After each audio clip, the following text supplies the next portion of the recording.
Hello dear students. आज के इस वीडियो में हम लोग स्कैटरिंग ऑफ लाइट के बारे में पढ़ने वाले हैं। Scattering of light and refraction of light, this two phenomenon are totally different from each other. तो सबसे पहले पढ़ते हैं कि स्कैटरिंग ऑफ लाइट का मतलब क्या होता है, स्कैटरिंग कैसे होती है।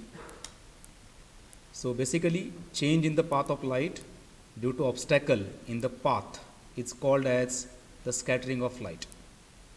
ठीक है, जैसे अगर मान लीजिए कहीं से रे ऑफ लाइट अगर पास हो रहा है और उस रे ऑफ लाइट के पाथ में अगर कोई ऑब्स्टेकल आता है तो उससे क्या हो जाएगा, रे ऑफ लाइट का पाथ चेंज करेगा।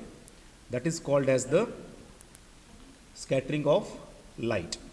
Okay, so let's try to understand here. मैं तुम्हें यहाँ पे सिंपल से एक एक्टिविटी दिखाने की कोशिश कर रहा हूँ।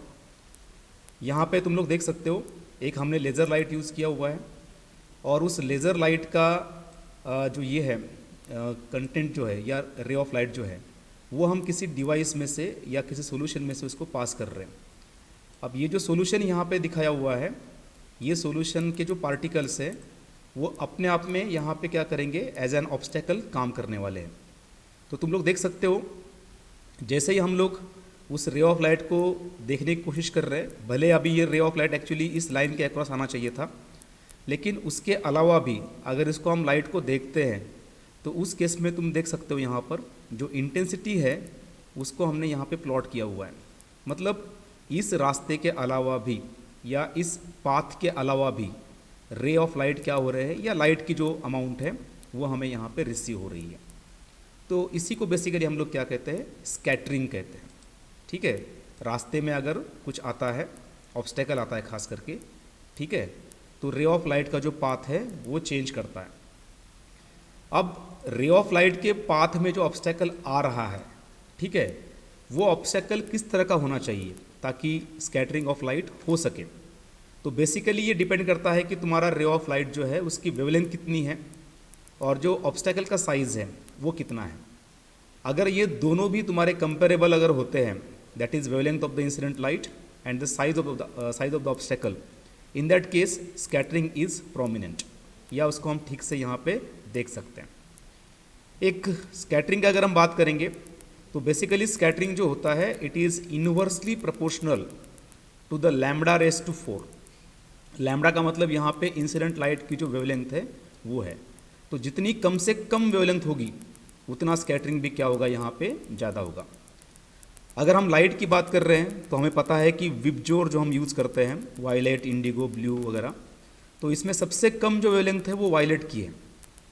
या फिर अगर हम ब्लू की बात कर रहे हैं तो उसकी भी वेवलेंथ सबसे यहाँ पर कम होती है। तो ऑब्वियसली जो स्मॉलर वेवलेंथ जो लाइट है उसका स्कैटरिंग यहाँ पे ज़्यादा हो जाएगा। अब स्कैटरिंग की वजह से कौन से फेनोमेनन हम लोग ऑब्जर्व कर सकते हैं, यहाँ पे देख लो। सबसे पहले है blue colour of the sky, it is again the phenomenon of scattering of light. Red colour of sun at sunrise और sunset, it is again the outcome of the scattering of light. Blue colour of water in the ocean, ठीक है, वो भी scattering का ही example है। अब यहाँ पे जो तीनों एग्जाम्पल मैंने लिखे हैं इसमें एक बात समझ लो, जो ब्लू कलर है एक्चुअली ब्लू कलर से भी ज़्यादा स्कैटरिंग अगर किसी का होता है तो वो होता है इंडिगो कलर का।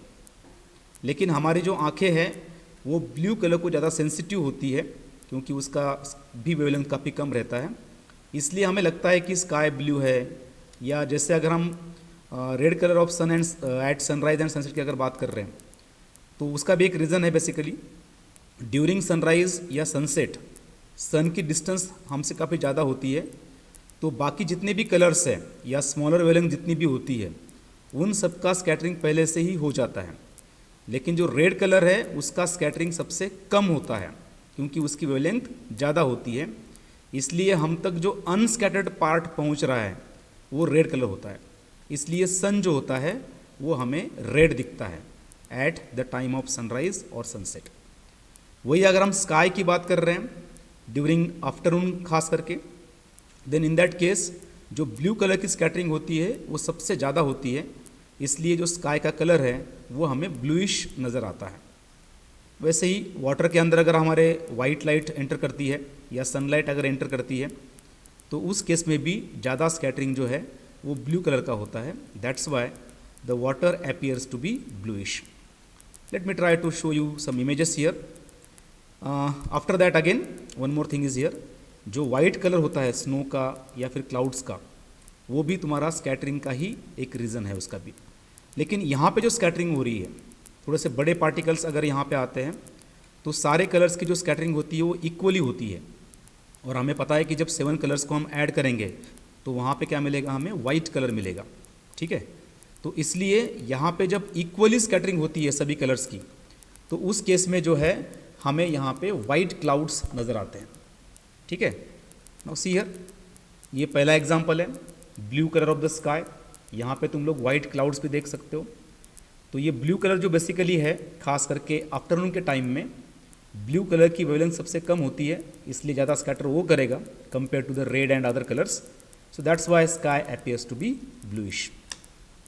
Then red colour of sun at sunrise और सनसेट, तुम लोग देख सकते हो यहाँ पर. ठीक है, सन की डिस्टेंस काफ़ी ज़्यादा होती है ड्यूरिंग सनराइज या सनसेट, इसलिए जो रेड कलर है उसका स्कैटरिंग सबसे लिस्ट होता है, वो हम तक पहुँचता है ऑब्जर्वर तक, इसलिए हमें क्या दिखता है, वो रेड दिखता है. Then blue colour of sun water of the ocean, उसका रीज़न ऑलरेडी मैंने बोल दिया है. ठीक है, ब्लू कलर ज़्यादा स्कैटर करेगा, that's why the colour is bluish. ठीक है, next white colour of the snow या आइस कहो उसको. इसमें भी क्या होता है, जब वाइट लाइट फॉल करती है then all colours get scattered equally, as a result of that it gives the white colour. And again the white clouds, वो भी जैसे मैंने पहले बताया, सभी जो कलर्स हैं उनको क्या करेंगे, वो इक्वली स्कैटर करेंगे. That's why the clouds appears to be white in nature. तो ये सारे जो केसेस हैं they are the consequences of scattering of light. जो हमने एक टॉपिक पढ़ा इससे पहले कि जो स्कैटरिंग है वो inversely proportional to the lambda to the power 4 है. Basically it is called as Rayleigh scattering. क्या कहते हैं उसको, रेली स्कैटरिंग कहते हैं. So I hope that scattering तुम्हारा आप क्लियर हो चुका होगा. और जब भी कलर की बात आती है, चाहे ब्लू कलर की हो, वाइट कलर की हो या फिर रेड कलर की बात हो, तो उस केस में उसका जो रीज़न है वो क्या है, स्कैटरिंग है. So with this is the end of your syllabus for the term 1. I hope all of you will study well and score good marks. Thank you very much.